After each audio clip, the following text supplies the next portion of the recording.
तर नमस्कार मंडळी, आपली आवडती मालिका म्हणजेच बाई तुझा आशीर्वाद ही मालिका आता वेगळ्याच वळणावर येऊन पोचलेली आपल्याला या भागात पाहायला मिळणार आहे. तर मग आता या भागात आपल्याला काय पाहायला मिळणार आहे, तर आता अवनीचे जे काही डॉक्युमेंट्स असतात ते तर आता तिच्या वडिलांनी जाळलेलेच असतात आणि त्यांनी म्हणजे तिला काही डॉक्युमेंट्स दिलेले नसतात. पण आता परंतु अवनी आता परत राजाच्या घरी आलेली असते आणि तिचा काही मूड नसतो, कारण तिचे सर्टिफिकेट जे काही असतात ते सगळे तिच्या आईवडिलांनी जाळलेले असतात. त्यामुळे आता ती जरा दुःखी असते, तिला जरा वाईट वाटत असतं, कारण आता सर्टिफिकेटशिवाय तर तिला कुठे जॉब मिळणार नसतो, तिला पुढे कुठे ॲडमिशन घेता येणार नसतं. त्यामुळे ती जरा टेन्शनमध्ये असते. पण आता राजाने तिची पूर्णपणे जबाबदारी घेतलेली असते आणि त्यांचं लग्न झालेलं असतं, त्यांचं 7 जन्माचं नातं असतं. त्यामुळे आता राजाने तिला खुश ठेवण्याचा म्हणजे वचन दिलेलं असतं. त्यामुळे आता तिच्या सुखासाठी आता या राजाने तिच्या कॉलेजमध्ये वगैरे जाऊन जे काही म्हणजे सर्टिफिकेटांची डबल कॉपी असते ती आता त्याने मिळवलेली असते. आणि आता तो आता अवनीला घरी येऊन सुखद धक्का देणार आहे. आता हा धक्का तो कसा देतोय आणि अवनीची रिॲक्शन याच्यावर काय असेल हे आता आपल्याला या व्हिडिओ पाहायला मिळणार आहे. त्यामुळे हा व्हिडिओ तुम्ही शेवटपर्यंत पाहत राहा. त्यानंतर मग आता इकडे म्हणजे स्वाती या चंद्रकांतला बोलत असते की आपण जे काही केलं अवनीच्या बाबतीत ते आपण चुकीचं केले, आपल्याला म्हणजे आपण खूप हार्श वागलोय तिच्याशी, असं आता स्वातीचं तिथे म्हणणं असतं. तर मात्र आता चंद्रकांत बोलतो की मी काय हार्श वगैरे वागलेलं नाही आणि मी काही चुकीचं वगैरे केलेलं नाही, जे केलं आहे ते चांगलंच केलं आहे आणि तिचा म्हणजे तिचा निर्णय होता, तिने जो निर्णय घेतला आहे त्याच्यामुळे ती इथनं गेली आणि तिला हे सर्टिफिकेट नको हवं आहे म्हणून मी टाकलं जाऊन. त्यामुळे जे काही केलं आहे ते मी चुकीचं नाही केलं आहे असं तर मला वाटत नाही, असं आता म्हणजे ते तिथे बोलत असतात. पण मात्र आता स्वातीला खूप वाईट वाटलेलं असतं, कारण स्वातीने म्हणजे स्वाती तिथं बोलत असतं की आपण अवनीचं म्हणणं ऐकूनच नाही घेतलं, ती हे घर सोडून का गेली हे आपण तिचं म्हणजे तिचं जे काय म्हणणं होतं ती का गेली कसं गेली हे काय आपण ऐकून न घेता तिचे डॉक्युमेंट्स आपण झालेत हे काही आपण बरोबर नाही केलं, हे आपण चुकीचं केलं आहे असं आता तिथे स्वातीचं म्हणणं असतं. त्यानंतर मग आता इकडे अवनी आणि राजा बसलेले आपल्याला पाहायला मिळतात. त्यांची आता गाडी आलेली असते, त्यामुळे आता राजा धान्याला आवाज देतो आणि आता ते सगळे तिघंजणंसुद्धा गाडीमध्ये बसतात, कारण जर आता ही गाडी गेली तर मात्र नंतर कोणतीच गाडी नसते. त्यामुळे आता त्यांना काही पर्याय नसतो, त्यामुळे आता ते गाडीत बसतात आणि आता ते घरच्या दिशेने चाललेले असतात. आणि पण मात्र आता रात्र होते, अंधार झालेला असतो. पण मात्र आता अण्णा तिथे विचार करत असतात, म्हणजे नाही का आता ही येणार आहेत की नाही. आणि आता यशोदाने फोन केलेला असतो, त्यामुळे यशोदा त्यांना सांगतो की तुमची सुनबाई येते म्हणून ते सगळे सेफ आहे, म्हणजे चांगले, त्यांना कोणता धोका निर्माण झालेला नाही असं आता तो यशोदा तिथे सांगत असतो. तर मग आता अण्णा बोलतात की चला मग मी माझं औषध घ्यायला मोकळं, असं आता ते तिथे बोललेले असतात. पण मात्र आता त्यांचं म्हणजे डोकं चालतच नाही, कारण त्यांना असं वाटलेलं असतं की सुनबाईला कळलं आहे आता मी दारू पितोय आणि तिला हे आवडत नाही, त्याच्यामुळे मी दारू प्यायला नको असं आता त्यांना म्हणजे त्यांना असं वाटत असतं. त्यामुळे ते शांतच बसतात आणि दिवसभर काय ते दारू पित नसतात. त्यानंतर मग आता इकडे सुरुवात त्याला अण्णा बोललेले असतात की तुझा नवरा तुला दुबईला सोडून म्हणजे तुला सोडून दुबईला गेला, ते तो तिकडेच आहे, तो काही इथे येणार नाही, तुला त्याने सोडून दिले असं म्हणजे चिडवलेलं असतं. त्यामुळे आता तिने तिच्या नवऱ्याला व्हिडिओ कॉल केलेला असतो आणि ती त्यांना बोलत असते की तुम्ही तिथे छान काम करा, पैसा कमवा, त्या पैशाने आपण आपल्या नमीचं लग्न लावून देऊ असं तर ती त्यांना बोलत असते. पण मात्र आता त्यांनासुद्धा तिथं कंटाळा आला असतो. तो ते म्हणजे तिचा नवरा जो कोणी असतो तो आता तिला बोलतो की सुले मला तिकडे यायचे म्हणून मला तुमच्या सगळ्यांची आठवण येते. तर मग आता ही सुरुवातच त्यांना बोलते की नाही नाही तुम्ही इकडे यायचं नाही आणि तुम्ही तिकडेच राहायचं, त्यामुळे आम्ही म्हणजे तुमची बायको खमकी इथं सगळं करायला, त्यामुळे तुम्ही तिकडं जाऊन भरपूर पैसा कमवा असं आता त्याच्या बायकोनी म्हणजे आता या सुरुवात त्याने तिच्या नवऱ्याला सांगितलेलं असतं. पण आता अशी कोणती बाई असेल की ती तिच्या नवऱ्याला तिच्यापासून दूर पाठवून फक्त पैसा कमवायलाच सांगते आणि स्वतः इकडे खमकी असते, असं फक्त सुरुवात त्याच करू शकते. त्यामुळे आता ती तर खमकी असतेच. त्यानंतर मग आता तिथे नमा येते आणि नमाला ती विचारते की उपवासाचं केलं आहे ना, मग त्या उपवासाचं करण्यावरतून आता सगळं काही म्हणजे आता हे सीन सगळ्यांसाठी केलेलं असतं, त्यामुळे आता हिला डाऊट येतो. ती आता बोलते की तुझं आणि यशाचं लग्न मी कधीच लावून देणार नाही, त्यामुळे तू गप्प उपास सोड. पण मात्र आता नमा तिथून पळून आलेली असते आणि नमा पळून येते तर ती यशाला भेटते आणि यशाला सांगते की मी म्हणजे तूच मला 7 जन्म नवरा मिळावा म्हणून तुझ्यासाठी मी पूजा करते, तुझ्यासाठी मी उपवास धरला आहे. त्यामुळे आता यशा चिडतो आणि तो तिला बोलतो की काही नाही, तुझी आई तुला एक वेळेस विहिरीत ढकलून देईन पण माझ्याशी लग्न करून नाही देणार असं आता म्हणजे त्याने तिला सांगितलेलं असतं आणि तो तिला सांगतो की उपवास सोड म्हणून. पण नमाला तर यशासोबतच लग्न करायचं असतं, त्यामुळे ती काय उपवास सोडणार नसते. त्यानंतर आता इकडे गॅरेजवर पायल आलेली असते आणि पायल नेहमीच म्हणजे तिच्या गाडीला काहीच होत नाही तरीसुद्धा ती रोज गॅरेजवर येत असते. त्यामुळे आता सांब्या तिला विचारतो नक्की काय झाले तुमच्या गाडीला असं तसं विचारत असतो. तर मग आता विषय येतो वटपौर्णिमेचा, म्हणजे तिने उपवास केलेला असतो पाण्यासाठी, त्यामुळे ती तिथं बोलत असते. त्यानंतर मग आता पाण्याला आयडिया सुचते.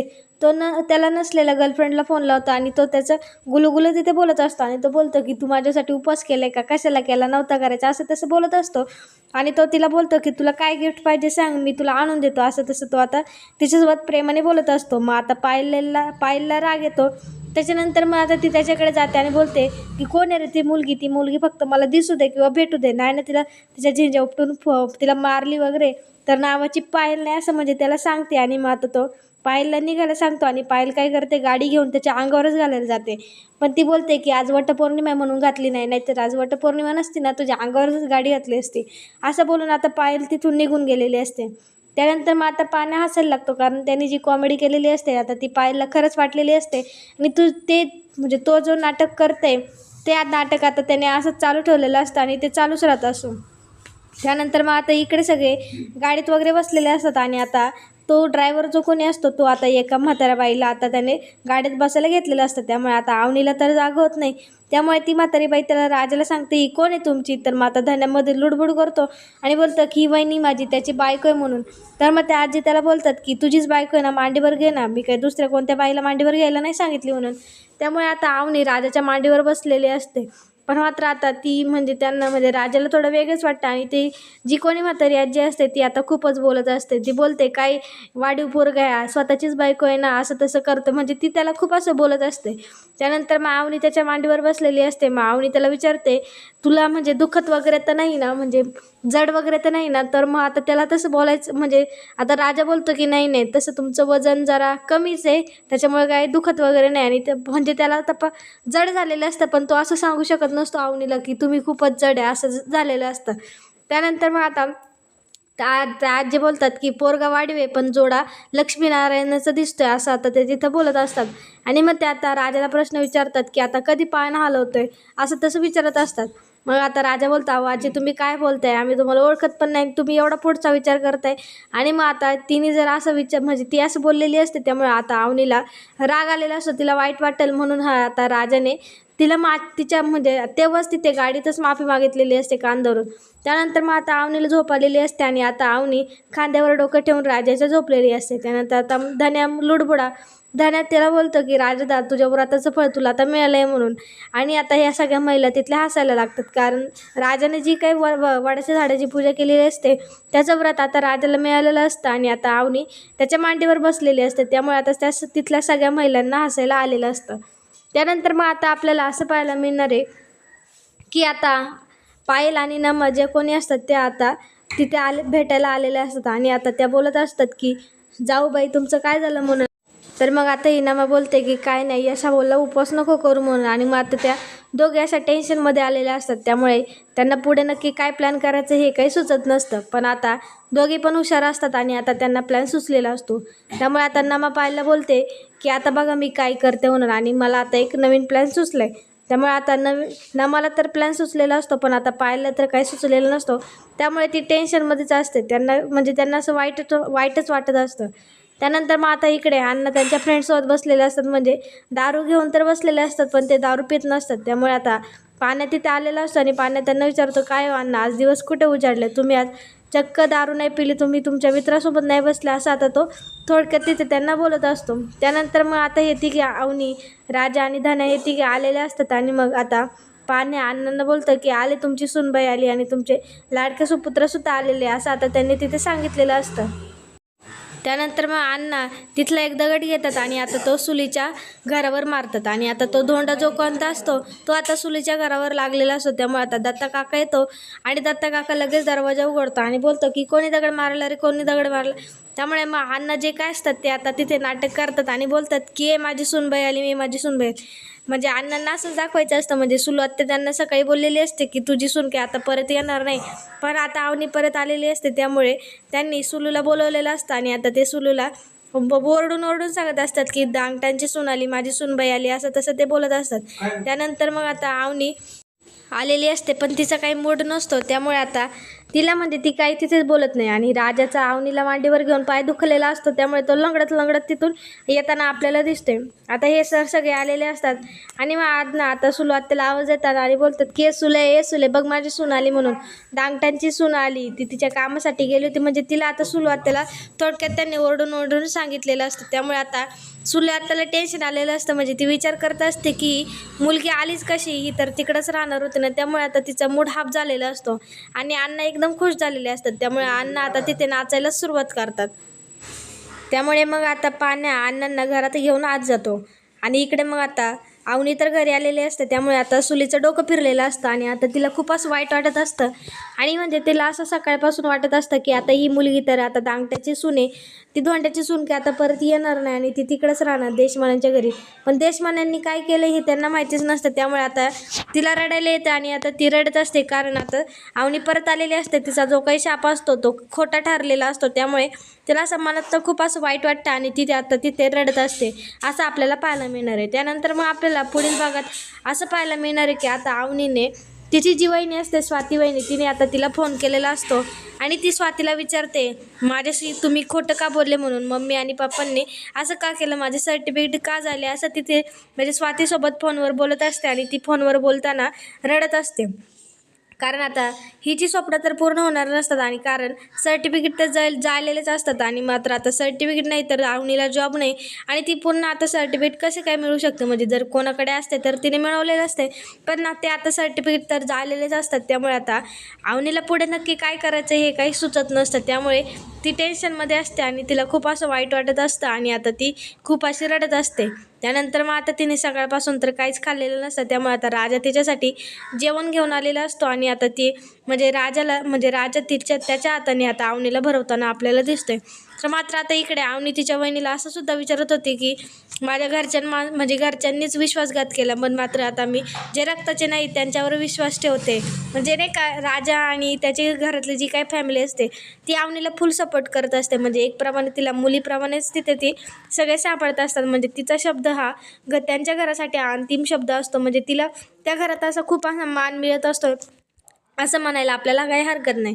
त्यानंतर आता तिच्या स्वतःच्या घरात म्हणजे देशमान्यांच्या घरात तिला मान मिळालेला नसतो, तिची सर्टिफिकेट जाळलेली असतात, तिचा तिथे त्यांनी अपमान केलेला असतो, हे आता अवनीच्या लक्षात आलेलं असतं. त्यामुळे आता तिने तिच्या रक्तांच्या नात्यांवर विश्वास ठेवला नसतो, त्यांनी तिचा विश्वासघात केलेला असतो आणि हे जे कोणी असतात ते रक्ताचे नसतात, त्यांनी तिचा विश्वास जिंकलेला असतो, असं आता थोडक्यात आपल्याला म्हणायला काही हरकत नाही. त्यानंतर मग आता हिचे डॉक्युमेंट्स हरवलेले असतात, म्हणजे आता जाळलेले असतात. त्यामुळे आता अवनीला टेन्शन आलेलं असतं.